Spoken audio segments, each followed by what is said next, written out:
Welcome back. This is lesson 2 in our first unit in physics. We are going to review converting. The fancy name for conversions is dimensional analysis. So we're going to start out with a pretty basic beginner problem, and let's go ahead and take 6 minutes and let's convert 6 minutes to seconds. Now some of you are probably thinking that's easy, I can do that in my head. And I know you probably can, but just to show you the process, we will start out with an easy problem like this. Excuse me. To do the conversion, we're going to go ahead and draw what I like to call the railroad track because that's what it looks like to me. And we're always going to take what we're given, the 6 minutes, and the 6 minutes will always go at the top of the railroad track on the left-hand side, just like you see here.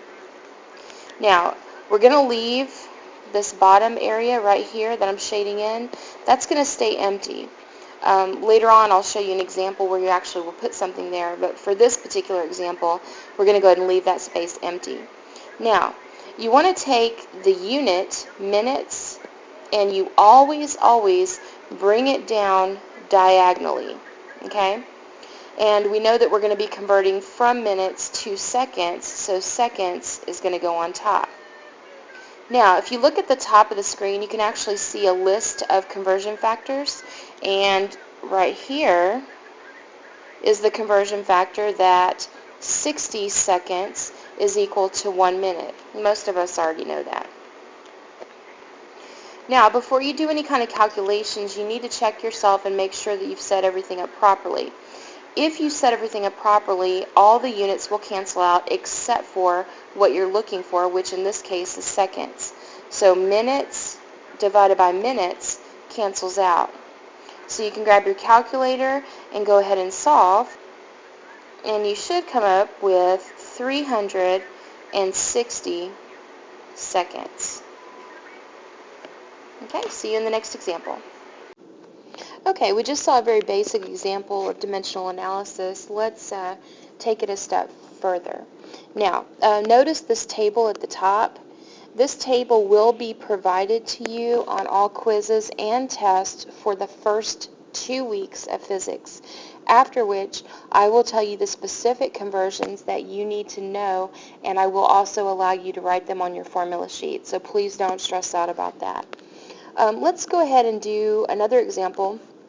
We'll do a 2-step problem.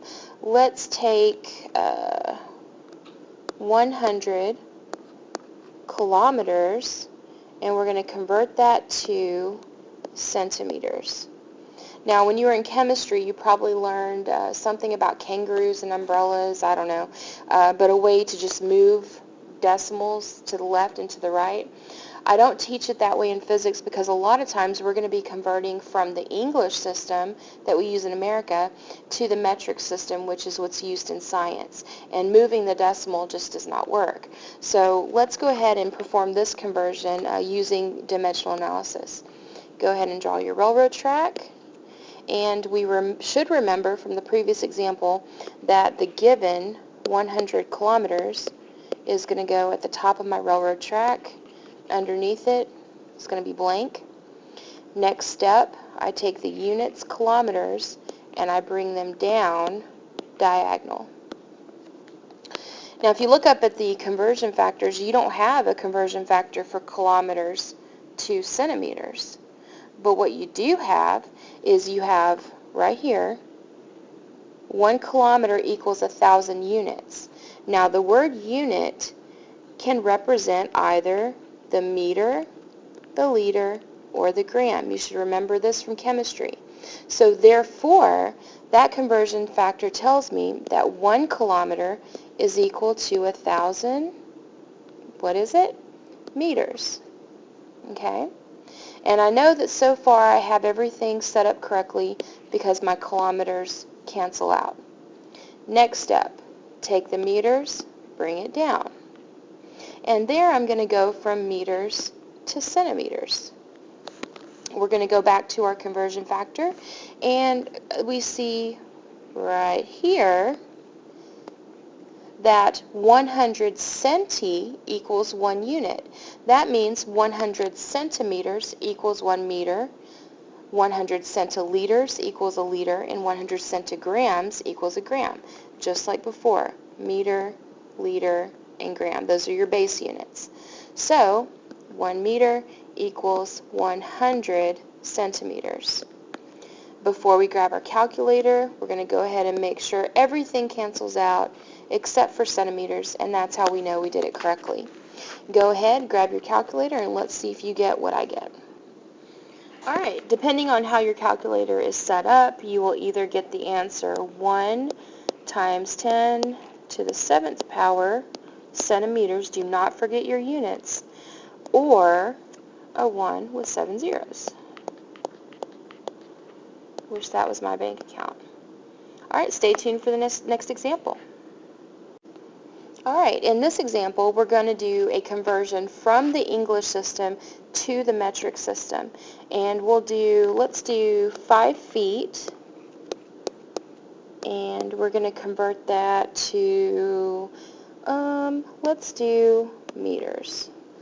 Okay, so this one will be about a 4-step problem, and we'll just go through it step by step. Now, before I write the railroad track, before I do anything at all, I want to point out the most important conversion factor you have on this table at the top of the screen. This guy right here is the only conversion factor that I'm providing to you that will convert from the English system to the metric system. So you're going to be using this quite a bit. I'm going to go ahead and draw the railroad track. And we're going to start out with 5 feet. Now, before I do anything else, I need to get my game plan together. I need to figure out how am I going to get from feet to meters. So if you look at your equivalencies, I know that I can go, let's see, I can go, look here, feet to inches. Then I can use the inches to centimeters, and then I can use the centimeters to meters.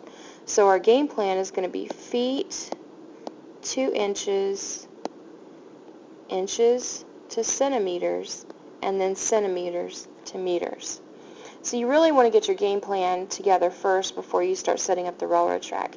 Eventually you'll get so good at these you can just do them without even worrying about it. Now, this first conversion factor I circled says that 1 foot, if I can draw properly, is equal to 12 inches. Okay, I know my feet cancel out. Bring my inches down. And in the this conversion factor right here, that conversion factor, I'm going to say that 1 inch is equal to 2.54 centimeters. Okay, inches cancel out, bring your centimeters down, and this final conversion factor right there is going to tell me that 100 centimeters equals 1 meter.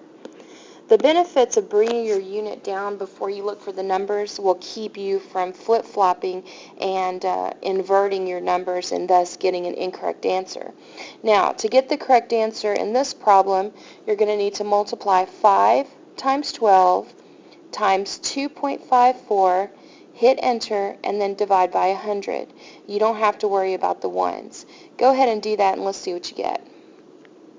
Alright, when I calculated this, I got 1.524, and the good news is we don't have to worry about sig figs in this class. I know you did that last year, and the units that are remaining are meters.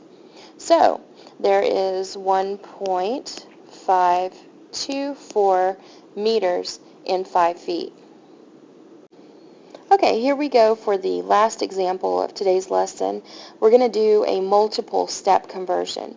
Let's take, 0.5832 miles. And I want to see in that 0.5832 miles, how many feet do I have and how many inches are left over, how many whole feet and how many inches are left over. Now, when you have a problem that has multiple blanks, count the number of blanks. The number of blanks will tell you how many railroad tracks you're going to need for this particular problem. Here, we're going to need 2. There's the first one, and there's the second one. So I'm going to take my given and put it at the beginning of my railroad track as always, 0.5832 miles. That's an M. My stylus is acting up. And going to go ahead and bring miles down diagonally. And I look at my conversions, and guess what? I have a miles to feet conversion, so I can put feet on top. 5,280 feet equals 1 mile. And when I check my units, miles cancel out. So I know that I'm setting this up properly. Go ahead and grab the calculator, and when I type this in, the answer I get is 3,079.296, and the unit is going to be feet. Now remember at the beginning I asked you for how many whole feet I have. So there you're going to take the whole number, 3,079, and you're going to write that in for feet. Now what you should notice is that you have 0.296 of a foot left. So now you're going to take the decimal and plug that in to the next railroad track. Let's do that, and then I'll explain what we're going to do next. 0.296, that's a 9. All right, work with me there, it's a 9. And the unit's feet, okay? And I'm going to go ahead and bring the feet down like we always do. And I actually need to just go back to inches because you can see here, inches, that's the blank that I have left over. And so we'll consult the conversion chart, and there we go. 12 inches, put that on top, is equal to 1 foot. Check yourself by canceling out the units. Feet cancel out. My answer is going to be in inches, which is exactly what I want. 0.296 times 12 will give me 3.552 inches, and that's what I put in my second blank. 3.552. So, my answer is 3,079 feet and 3.552 inches. That's it for today. Be ready tomorrow to practice this. Good night.